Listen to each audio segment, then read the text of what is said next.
I'm John Emmons, intern at Lawfare, with an episode from the Lawfare archive for May 6th, 2023. The team at Lawfare said a bittersweet goodbye to David Priess last week, as he moves on to a new position. For this week's episode, I selected an episode from July 2020, in which Benjamin Wittes sat down with Priess to talk about something he did before joining Lawfare, serving as an intelligence briefer. Priess draws on his experience to discuss the history of the President's Daily Brief, how different presidents have chosen to receive intelligence, and concerns at the time of the episode's recording about how then President Donald Trump was receiving intelligence presented to him.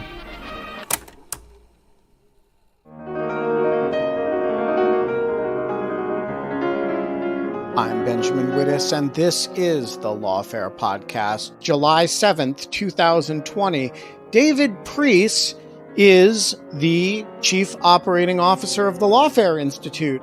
He is also, unbeknownst to many Lawfare Podcast listeners, a former CIA briefer for the Attorney General and the FBI Director, and perhaps more important than that for present purposes, he is the author of a book entitled The President's Book of Secrets, The Untold Story of Intelligence Briefings to America's Presidents. The President's Daily Brief has been in the news of late because of the Russia bounties story and the question of whether President Trump is actually internalizing the intelligence information he is given in his daily briefing. I sat down in the virtual jungle studio with David to talk about the history of the President's Daily Brief, how different presidents have gotten intelligence information, and whether President Trump's behavior in this regard is exceptional or not. It's the Lawfare Podcast, July 7th, David Priess on the history of the President's Daily Brief. So, David, before we get into the current flap about the President's briefing with respect to the Russian bounties question, let's talk about the history of the Presidential Daily Brief. When was it that the first president started getting a daily intelligence briefing, and how did this weird product, the nature of which is almost like a daily newspaper for a very small constituency, how did it come to be? Yeah, most presidents for most of U.S. history did not have anything close to what we would now consider intelligence analysis to help them make national security decisions. In fact, it was really a product of World War II and more so the Cold War that led to a process by which intelligence experts not only got the raw intelligence from all sources, but then assessed it and provided to the commander-in-chief their best take on what was actually going on in various parts of the world. So you could point to Harry Truman, who was the president when the National Security Act was passed and the modern intelligence community was formed. He did receive a daily publication. It wasn't really tailored to him personally. That really started with John F. Kennedy in 1961, when they realized that he was not processing information the same way that General Eisenhower, his predecessor, had. So they developed for him a unique product, the President's Intelligence Checklist, which was written in a journalistic style to appeal to John Kennedy, a former journalist himself. It got rid of a lot of the classification and government gobbledygook that filled these big, heavy reports and distilled it down to just what that president needed to know in a format appealing to him. And he would carry it around with him during the day, pull it out to read it when he had a quick minute. And it seemed to work. So therefore, presidents since have had a similar pattern. They renamed it in 1964, the President's Daily Brief, the name that has stuck ever since. But that is really the birth of modern intelligence in 1961. And when people say the President's Daily Brief, they're often talking about two different things. One is this written news product, and the other is the system of briefings that the president gets. To what extent are these two distinct products, and to what extent are they really one and the same?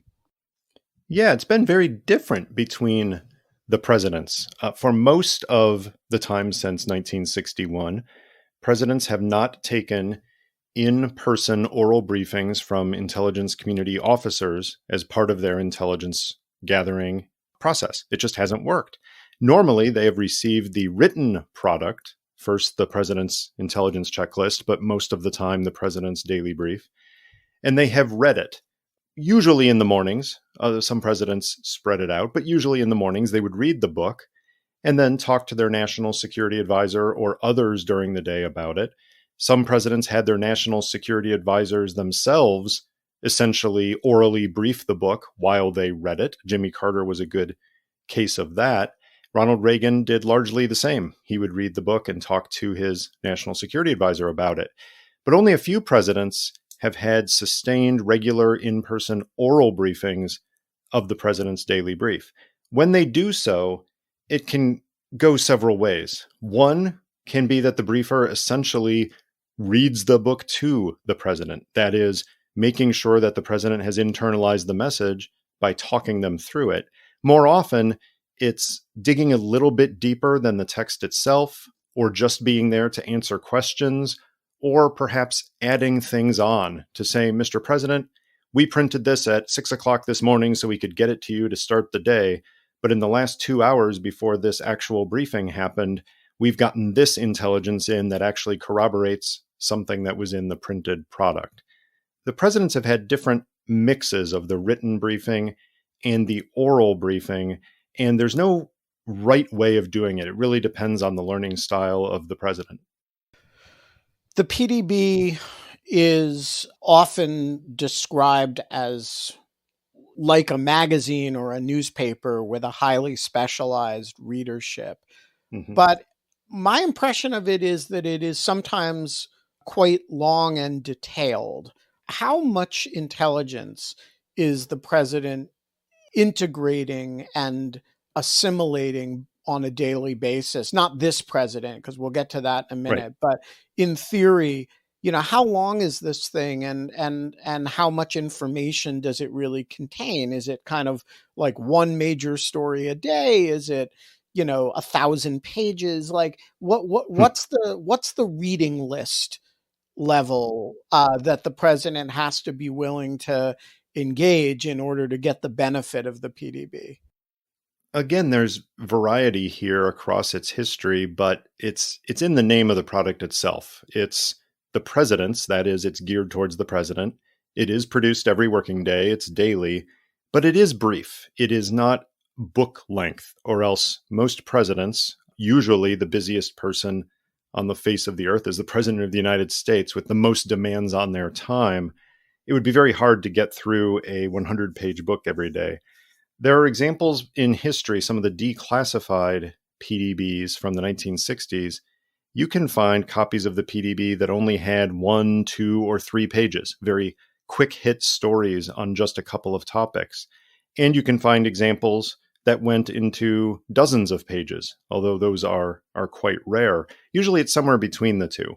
Probably a good safe bet for the historical average is somewhere between 8 and 12 pages, perhaps even less than that as an overall average.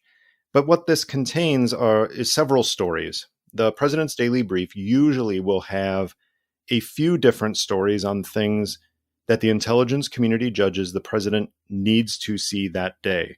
And that can be based on a few things. One, the president's schedule. If the president is going to meet next week with a foreign leader, it stands to reason that the president's daily brief would have, in preparation for that, articles related to that leader in that country that might not make it above the threshold other times. Similarly, if the president himself has asked a question, or if the national security advisor on behalf of the president has said to the intelligence community, I think the president should hear about X, X will probably appear in the president's daily brief the next day or very soon thereafter. So on any number of topics, any day, it could be those spurs, or it could be a spur of the analysts themselves on a particular country or topic, seeing an amount of raw intelligence coming in that leads them to believe that something important is happening that affects the president's decision-making, in which case they will write something up and try to add it to that mix. On any given day, the president might have 2, 3, 4, 5, maybe 10 different items in the PDB that this system thinks warrant his attention on that very day. you've described a lot of potential diversity here, but Yeah. the essential quality of the PDB is a written document in which a select number of major matters that relate to presidential potential decision-making are digested in kind of rigorous factual form, and somebody is made available to answer questions about it. Is that the Right. sort of classic structure? Yeah, I mean, the ideal in many ways, at least from the perception of intelligence community leaders, has been the delivery of the president's daily brief to the White House, along with a senior analytic briefer who goes in and the president gives undivided attention to the briefing, perhaps reads the book in advance, or maybe reads it in the presence of the briefer, and then has a discussion with the briefer, digging down, getting more information, but also in the act of doing so, giving the briefer information about what the president needs and how they need it so that they can go back to the system and the individual analysts and editors within the system who can better prepare the book in future days based on that understanding of the customer's needs. So that hasn't always worked. A lot of presidents have simply read the book, and you don't get that face-to-face interaction to understand how the president truly thinks. A good case here may be Bill Clinton, who took irregular briefings with an intelligence community officer. In fact, one of his daily PDB briefers who didn't quite make it in every day was John Brennan, who learned a lot about interacting with presidents at that senior level through that job back then. But Clinton read the book, and he occasionally would pass questions back in writing or through the National Security Advisor, but it didn't give the analysts working on the PDB a sense every single day of exactly what he was thinking so that they could give him the best insights. The opposite end of that is probably George W. Bush, who took in-person briefings from a senior intelligence briefer every working day of his presidency, whether he was in Washington or traveling domestically or overseas.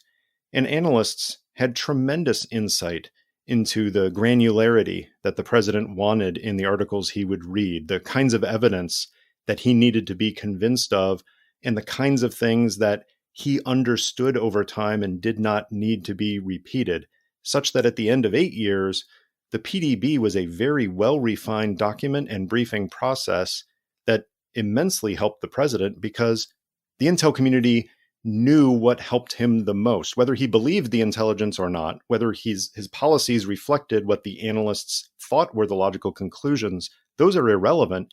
It's whether they're giving the president what he needs in order to make those national security decisions.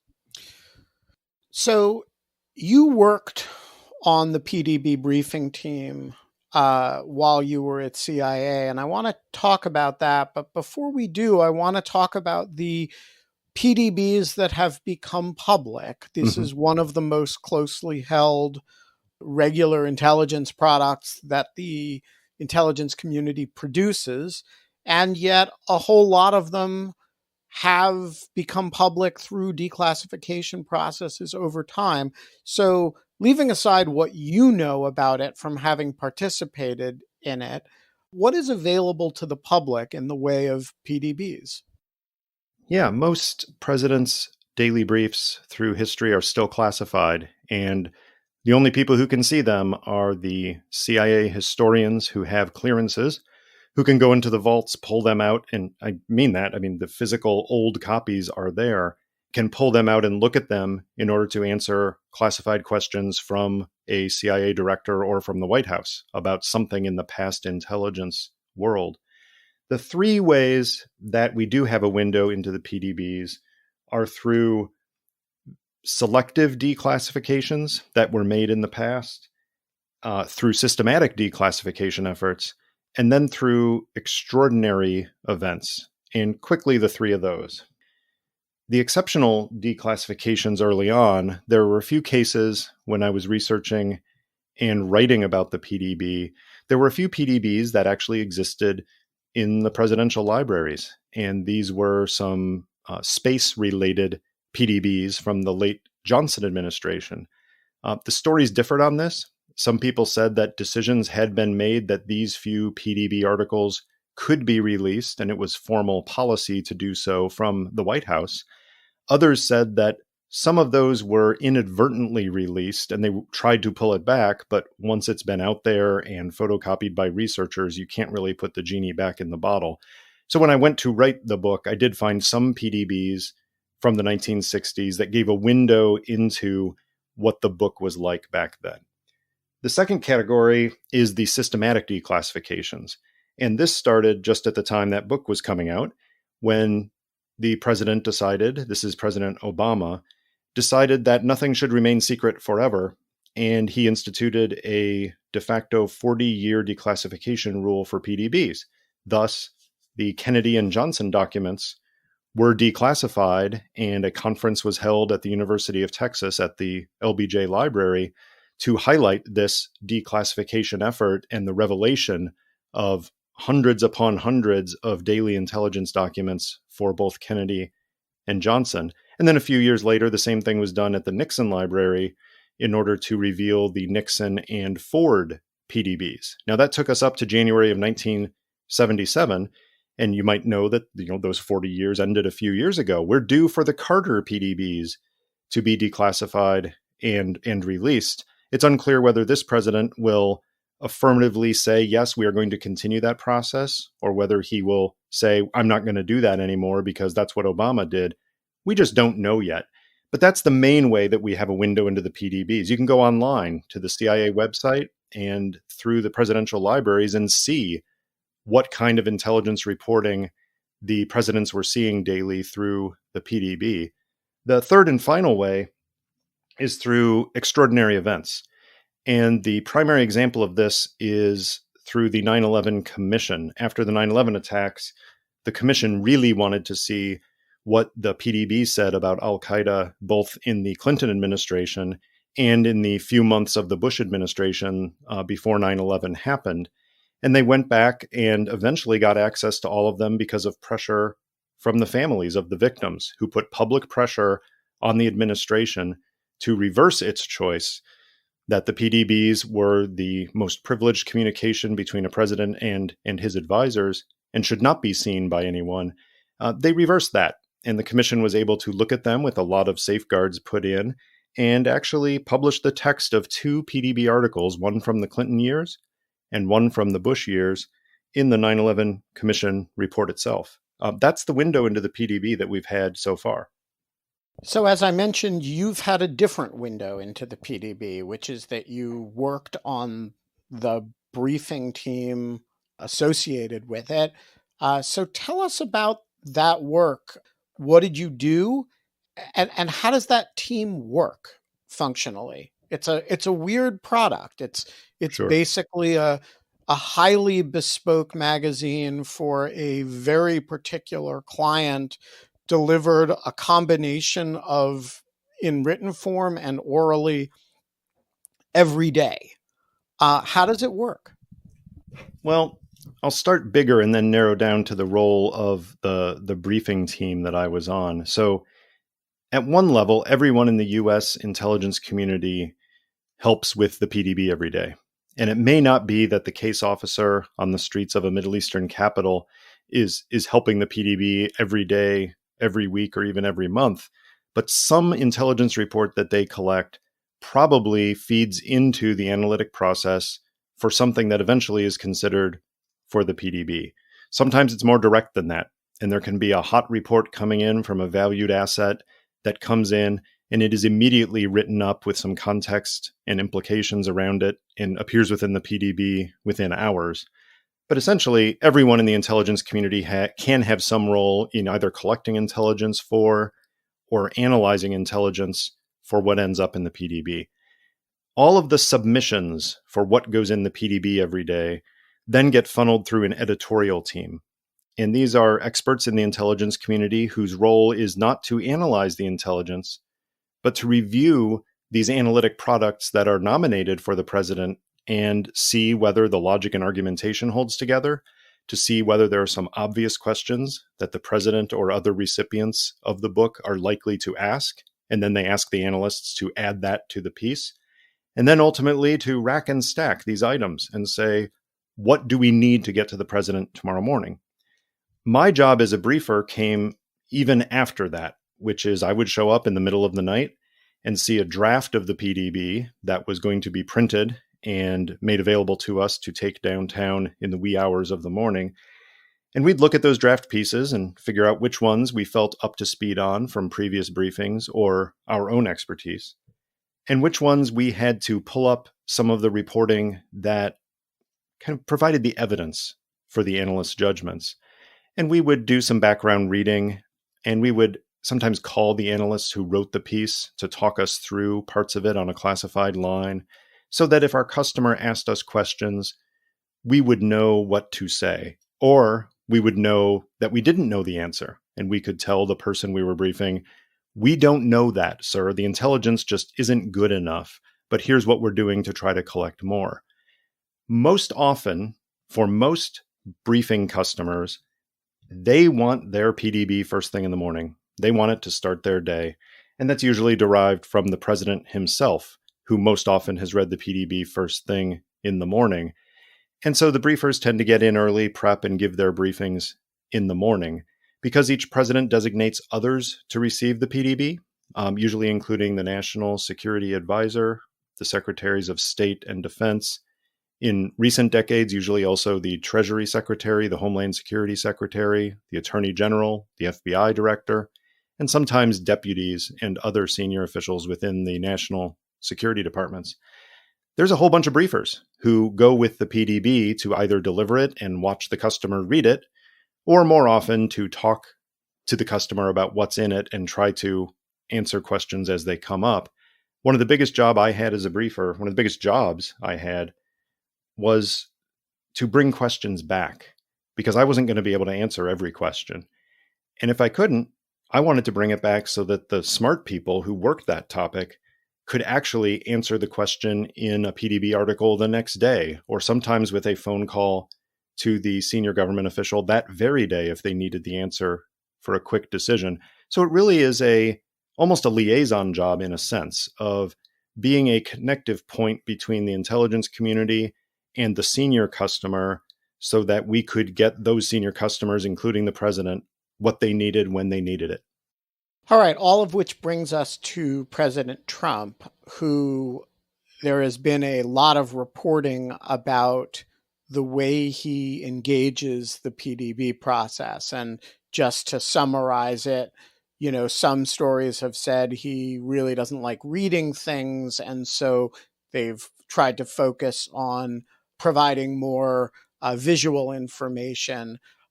Some stories have suggested because he doesn't read the brief every day, he really engages it mostly through the briefings, which he does on a couple times a week basis, not an everyday basis. There have even been some stories that suggest that, people who have been involved in the briefing process have tried to use his name a lot, because he's more likely to read something if it's about him. So what do we actually know about the way Donald Trump engages the PDB process?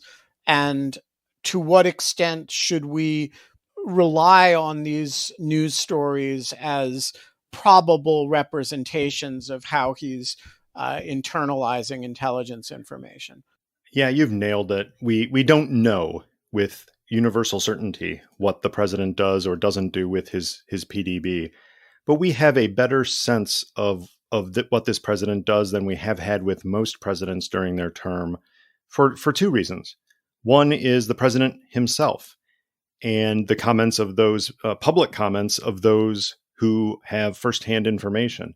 The president himself said quite publicly back in 2016 that he doesn't like to read long documents and he prefers bullet points, if anything at all. Well, the intelligence community for decades has been very good about reading the most obscure tea leaves to try to figure out what the president might want in terms of the style and format of the PDB in order to get its messages more clearly. Here you have a president-elect who has said, I want bullet points. It would be foolish to assume that the PDB has not been pared down to very short analytic statements, perhaps in bullet point form. And it would be foolish to think that the intelligence community is insisting on giving him a 20 or 30 page book full of page-long articles when he has explicitly said he doesn't want that. We also have people like Mike Pompeo, back when he was CIA director. He publicly said that the PDB is full of pictures, graphs, charts. He actually used the phrase killer graphics, which got some chuckles at the time because people didn't know how serious he was being or whether that was just a symbolic use of the word killer. But either way, you have people who actually were getting the PDB, who were talking about the fact of what it is and what it isn't. Now, the reporting that has come out from other sources, many of whom it's attributed to people who have access to these briefings and attend them or prepare them, many of those sources are saying things that are consistent with this, saying that the PDB is a shorter document, but more importantly, saying the president just doesn't read it, that the briefings, which reporting within the last day or two suggests that at least recently he only gets an average of 1.5 oral briefings a week from a PDB briefer instead of 5 or 6 in the course of a week, that he relies on those oral briefings and doesn't read it the other days. We can't be sure that that's the truth, but the White House has never really pushed back on it. The press secretary has said, no, the president is a great reader. He actually can read. Okay, that's fine. But we see little evidence that he is reading it every single day. If so, then he would not have been surprised if, in fact, something that has been reported to have been in the printed book was in the book, because it would have been put there for him to see. I do think we have to be careful about making declarative, firm judgments about exactly how something as sensitive and tightly controlled as the PDB system operates when we don't have it for sure. There's no reason that it has to be a secret. In past administrations, sometimes the administration would authorize officials to talk on the record about how they received the PDB, such that, at least in the Obama administration, we had a great sense of how people like the Homeland Security Secretary and the Attorney General got their PDBs and when in the morning they got the briefing and then what they did with it. This White House has not been the same in terms of how it communicates information about the president's schedule. So if we take the news stories about the Russia bounty matter as true, they basically amount to the matter was in the PDB, but it was not orally briefed to the president. Is that a fair summary? That is the claim from the White House that I have seen, is that the president was not briefed on it.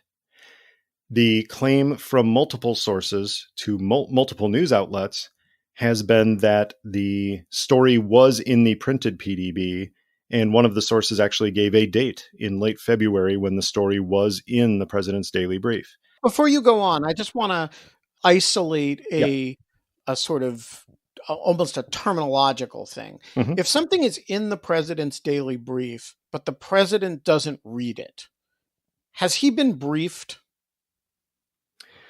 It depends. Briefing has two words in this context. I mean, the president's daily brief is a briefing. It is a written briefing, but it is only one form of a verbal or word-based briefing. The other, of course, is an oral briefing where you can talk through the topics. So it can be true both that the story was presented in a briefing to Donald Trump, but he was not briefed on it because perhaps it was in the written PDB, which he did not read, and it was not highlighted in one of the rare oral briefings. Therefore, he did not get the message because no one else made sure that he got it. That is technically possible. And again, based on the limited information we have so far, appears to be the most likely option right now. But I have to say, it seems to me a very generous description of it to him.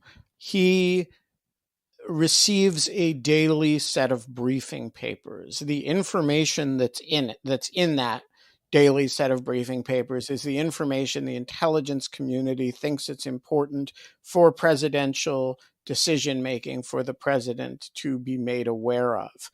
The president, being the president, is entitled to be exactly as engaged with that material as he wants to be.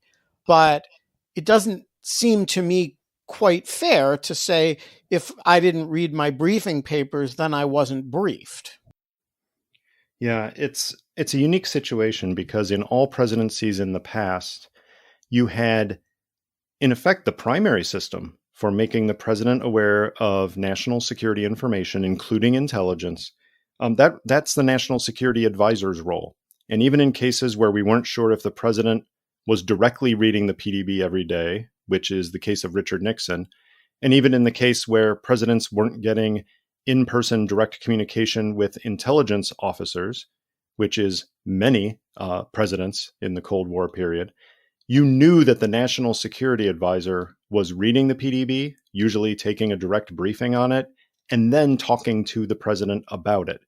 That's the missing link here. You could have a case where the president doesn't read the PDB, and that's fine if he is getting oral briefings on it from intelligence community officers, perhaps, but at least from the national security advisor every day who says, Mr. President, I know you probably didn't read the PDB this morning, but here's one thing we really have to talk about. Or maybe here's 10 things we really need to talk about. The problem is we don't think that happened here. And we don't think that because Robert O'Brien has publicly said, well, the president's briefer chose not to highlight this in an oral briefing. These aren't the exact words he said, but the meaning of what he said. Therefore, because the president's intelligence community briefer didn't highlight it because she didn't think it was credible enough, and I agree with that, therefore, it really wasn't important. Well, that's not quite fair because if something is put into the PDB, it is judged credible enough to be in front of the president. And there's no reason that a briefer would not highlight it because individually that officer thought it was not credible if it was already judged to be important enough to be in the written product. It also does not absolve the national security advisor of the duty of taking something that important if the briefer did not highlight it for whatever reason and getting it to the president. In this case, who is responsible for making sure that the president gets national security information? Well, Robert O'Brien should have been arguing for the briefer to see him more often if, in fact, he thought it was her job to get him intel information, but he was unable to get the president to take more frequent intelligence briefings, or he should have brought it up himself. There's no other way really to square this other than a failure of the national security advisor to serve the president. Speaking of people who get the president's daily brief, at what point does Joe Biden start to get intelligence briefings again? And to the extent that he does, what sort of intelligence briefings does he get? Does he get to see he presumably doesn't get the PDB, but what does he get? And at what point does he start seeing what amounts to a PDB? Typically what has happened, and I say typically because this is in the area of custom and norm, not legislation, but typically what has happened is that presidents have offered to the major party candidates of both major parties intelligence briefings after their nominations, such that sometime in the late summer, the nominees of the Republican and Democratic parties have received high-level intelligence briefings. These are not the president's daily brief. These are overview briefings of the world situation at a classified level. It's no kidding classified information, but it is not the day-to-day secrets and sources of methods information that is provided in the PDB. Almost all presidential candidates have taken advantage of this since the 1950s. And originally the idea was that we wanted to make sure that somebody who might be inheriting the most powerful office in the world would start to get a sense of the pace of intelligence, would start to understand the world situation. Over time, the purpose has changed slightly, which is presidents like Jimmy Carter told me that, he was offered the briefing and he took it because he didn't want to inadvertently say something that would make his foreign policy more difficult to do because he blurted something out of ignorance during the campaign, nor did he want to complicate Gerald Ford's foreign policy because Gerald Ford was still the president and he didn't want to say something on the campaign trail that would actually hurt U.S. national security without knowing that there was a big intelligence story behind it. Like I said, most presidential candidates have taken advantage of this opportunity and received briefings, but it was largely a quiet process until 2016, when word got out that there would be these briefings. And at the time, people were saying, wait a minute. On the one hand, we have Hillary Clinton, who has just been publicly chastised for being extremely careless with classified information. On the other hand, we have Donald Trump, who seems to blurt out everything he thinks as he thinks it. Is this the time to be giving classified information to both candidates? Well, they did. The process went forward, and there were some news stories that came out of it, but no major issues did. That's still not the PDB, Ben. The PDB doesn't become an issue until we have an actual president-elect. At that point, the custom is that the sitting president allows the president-elect to see his own PDB every day. And the first president who had the PDB was Lyndon Johnson. And so, sure enough, starting in 1968, he allowed Richard Nixon as president-elect to see the PDBs if he wanted to. Normally, the intelligence community will set up a briefing operation with officers there to brief them on the PDB, to give them other intelligence information, but also to get a sense of the president, to get to know them a little bit before they come into office so that they can immediately adjust the PDB at inauguration to serve the style and the learning preferences of the new president. So one of the things you often hear is that the president's daily brief is the means by which presidents get intelligence. And if it's not in the PDB, then we can presume the president doesn't know about it, or that the IC didn't think it was important for the president to know. Mm-hmm. My impression is that that is largely a myth. And I'm curious for your sense of it. Is the PDB the principal channel, the only channel, or is it merely the first channel in the day? I'm guilty of this to some extent, because here I am, the guy who researched and wrote the book all about the PDB and focused all this attention on it. But we do tend to fetishize the president's daily brief. It is a method of getting sensitive intelligence information to the president. It is far from the only one. There are some cases when information is too sensitive to even be put in this most exclusive of documents, and details are left out of the PDB so that the CIA director or the director of national intelligence can brief the president one-on-one and let them decide who else in the government should see or hear it. Two examples in recent history that we know about. There was a case for Jimmy Carter where the CIA director, Stansfield Turner at the time, he told me that there was a source that was so sensitive that he did not want to put it in the PDB, but he thought the president needed to know the origin of information that he was getting. So he went into the White House and told Jimmy Carter, I'm going to tell you this. It's up to you whether you tell your national security advisor. That's on you, but I am only going to tell it to you. More recently, with the analysis about Russian interference in the 2016 election, reporting suggests that, in fact, the intelligence community decided to brief this to President Obama, but not put it in the president's daily brief, which Obama had started circulating to more officials than has been the historical norm. So by no means is sensitive information only communicated in the PDB. There are also other channels to the president. The White House has a situation room that 24/7 is manned by intelligence military personnel solely to get information to the president and the national security advisor as it comes in. And that can be several times a day, or it can be any time that a certain level of information comes in. Also, the president talks to people. He could get on the phone to an intelligence leader. The president can talk to the Secretary of State or the chairman of the Joint Chiefs, or presumably the national security advisor.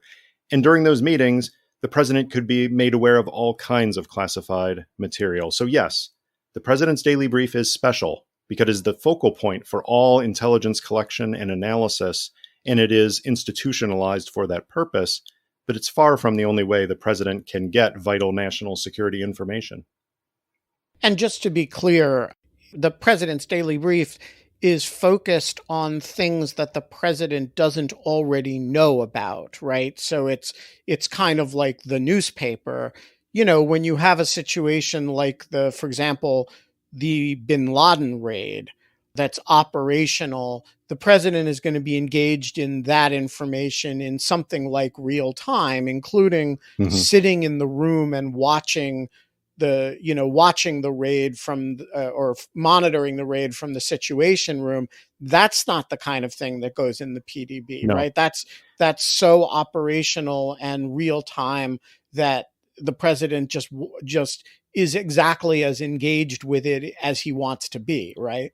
You're exactly right. It was funny, even historically, when I was researching the first book and looking at what had been declassified in little bits over time. Some of the product that was prepared for John F. Kennedy, called the President's Intelligence Checklist, a lot of those around the time of the Cuban Missile Crisis had been declassified. And it was shocking how little there was about Cuba in the president's essential daily product. And it's because he was getting daily XCOM meetings and was getting all that information. And the people preparing the president's document from the intelligence community said, why should we tell the president what he already knows? Let's use this to keep him informed about other world hotspots that are popping up while he's focused so much on Cuba. The same thing definitely holds for other reasons. If you know that the president is up to speed on a topic, you don't need to repeat it and hit him, regardless of who that president is, hit him over the head with it. But there's a different dynamic from a different angle that's related to this. It is the president's daily brief, and it goes to the president and only to people that the president says should also get it. Historically, that's usually included the core national security principles, sometimes as few as just a couple of people, sometimes as many as 30 or 40. But those people primarily read the PDB because the president is reading it, and they don't want to go into a meeting in the White House and have the president raise something, and they have no idea what he's talking about. The intelligence community doesn't do a service to the FBI director or the Secretary of State if they are setting those officials up to be embarrassed in front of the president. So my job when I was briefing the PDB was most often to brief the Attorney General and the FBI director, because after September 11th, while I was briefing them, every single day I finished my PDB briefing with them while the president's briefer was briefing George W. Bush. And then the Attorney General and the FBI director would go up Pennsylvania Avenue and meet immediately after with the president. And more days than not, items that they had both just been briefed on in the PDB would be one of the topics of conversation. What are we going to do about this development? This thing we've just learned about Al-Qaeda. What can we do and what should we do? Part of my job was to make sure they understood everything that was in the PDB the way that the president would understand it, and to anticipate what questions the president might ask them that intelligence could shed light on.